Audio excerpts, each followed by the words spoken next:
রাধে রাধে বন্ধুরা, শুভ জন্মাষ্টমীর প্রীতি ও শুভেচ্ছা জানাই সকলকে। দেখো, আজকে জন্মাষ্টমী, আমি ছোট্ট করেই বাড়িতে একটু পুজো করেছি।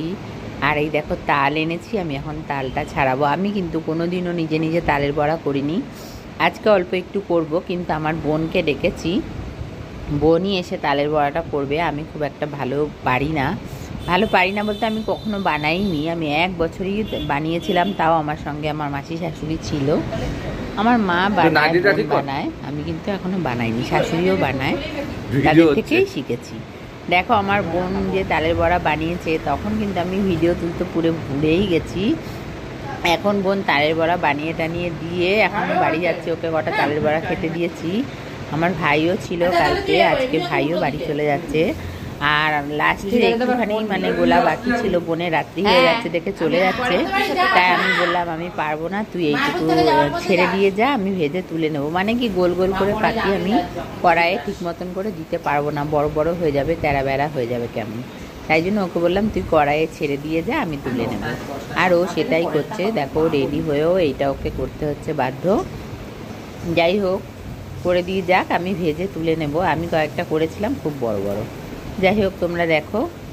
আর এই দেখো, আমার ভাই আর বোন, একটু বললামই তোমাদের। আর পুজো কিন্তু আমি সারাদিনই দিয়েছি। জন্মাষ্টমীতে আমি আজকে কিন্তু একরকম ভেবেছিলাম, আর একরকম হয়ে গেল। আমি ভেবেছিলাম সবাইকে দেখি যে জন্মাষ্টমীর দিন খিচুড়ি ভোগ দিয়ে পুজো দিয়ে দেয়, তাই আমিও ভেবেছিলাম যে আজকে খিচুড়ি ভোগ দিয়ে পুজো দিয়ে দেবো, কারণ আমার গোপাল তো অনেক পুরনো। যাই হোক, সেটা কিন্তু হচ্ছে না, গোপাল মনে হয় চাইছে না।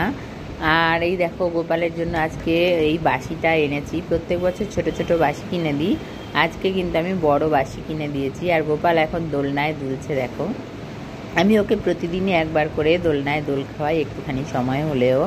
আর এখন দেখো, ওকে দোলাচ্ছি। আর ওকে এখন আমি আর সকালবেলায় পুজো দিয়েছি, দুপুরবেলায় দিয়েছি, রাতের বেলাতেও দেব। কিন্তু রাত 12টার সময় কিন্তু স্নান করাবো। স্নান করিয়ে আমি কিন্তু ওকে দুধ ভোগ দিয়ে ঘুম পাড়িয়ে দেবো। আর রাতের বেলায় একটু রাত্রি করেই আজকে পুজো দেবো, ঠিক 11টা নাগাদ দেওয়ার ইচ্ছা আছে আমার, যেন বোন ওরা বাড়ি চলে যাবে। আসলে জানোই, যতই আমরা ভোগ দিয়ে পুজো দিই, ঠাকুরের কাছে কিছু আছে আমাদের যেগুলো বলতে হয়। অষ্টতর শতনাম, হরে কৃষ্ণ হরে নাম 108 বার অন্তত বলতেই হয়, বেশি জপতে পারলে ভালো। আর আমি সেটাই করতে চাই। আর এখন রাত্রি 11টা বাজে, আমি কিন্তু সমস্ত ভোগ টোগ রেডি করে নিয়ে গোপালের কাছে দিয়ে দিচ্ছি। দেখো, কাল তালের বড়া করেছি নিজে হাতে, আর হচ্ছে গিয়ে তোমার সুজি করেছি দুধ দিয়ে, আর মাখানা বানিয়েছি। আর হচ্ছে গিয়ে নাড়ু কিনে এনেছি, নাড়ু কিন্তু আমি বাড়িতে করিনি। আর ফল দিয়েছি, আর একটু দই দিয়েছি। এই আমি সামান্য আয়োজন করে আজকে কিন্তু গোপাল সোনাকে ভোগ দিচ্ছি। আর দেখো, গোপাল সোনাকে কিন্তু ভোগ দিতে গিয়ে আমার কিন্তু গুরুদেবকেও আমি সবসময় দিয়ে থাকি। বিশেষ করে শুক্রবার দিনটা আমি বাদ দিই না, শুক্রবার দিনও আমি গোপাল সোনাকে ভোগ দিই। এই গোপাল সোনাকে বলছি, আমার ঠাকুরকে কিন্তু ভোগ দিই। আর আজকে তো দেবই।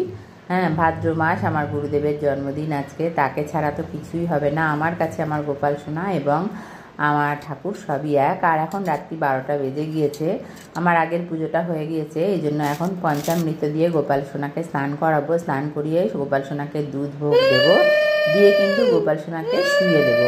কালকে আবার হচ্ছে গিয়ে গোপাল সোনাকে আমি খিচুড়ি ভোগ রান্না করে দেওয়ার ইচ্ছা আছে। জানি না গোপাল সোনা যেটা চাইবে সেটাই হবে, তাই ওকে হচ্ছে গিয়ে কালকে খিচুড়ি ভোগ করে দেওয়ারই ইচ্ছা আছে। দেখি কি হয়।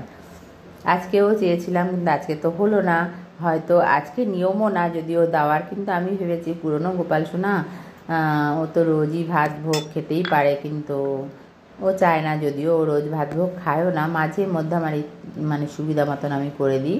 যাই হোক, দেখো, ওকে স্নান টান করিয়ে নিলাম রাত্রেবেলা। আর এখন ওকে দুধ ভোগ দিয়েছি, দিয়ে ওকে আরতি করিয়ে দিচ্ছি। রাত্রি 12টা বেজে পার হয়ে গিয়েছে, এখন কিন্তু ওকে শুয়ে দেব।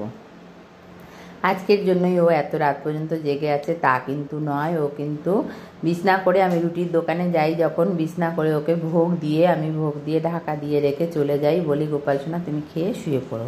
রাধে রাধে, সবাই ভালো থেকে। আর দেখো তোমাদেরকে একটা কথা বলাই হয়নি, এই যে তালের বড়া দেখছো এইটা কিন্তু এই তালের বড়া শুধু এই এক হাঁড়ি নয়, এরকমই আর এক হাঁড়ি তালের বড়া হয়েছিল, কিন্তু সবাইকে কালকে দিয়ে দিয়েছি। যেমন আমার ভাই, আমার বোন এবং আমার বাড়িতে আমার মেয়ের বন্ধু এসেছিলো, তাদেরকে দিয়ে দিয়েছি। কিন্তু এখনও বাড়ির লোকেরা বাকি আছে আর আশেপাশে কয়েকজন বাকি আছে, তাদেরকে দেব। সেটা হচ্ছে গিয়ে কালকে দেব, কারণ হচ্ছে গিয়ে কালকে যখন নাকি খিচুড়ি ভোগ বানাবো তখন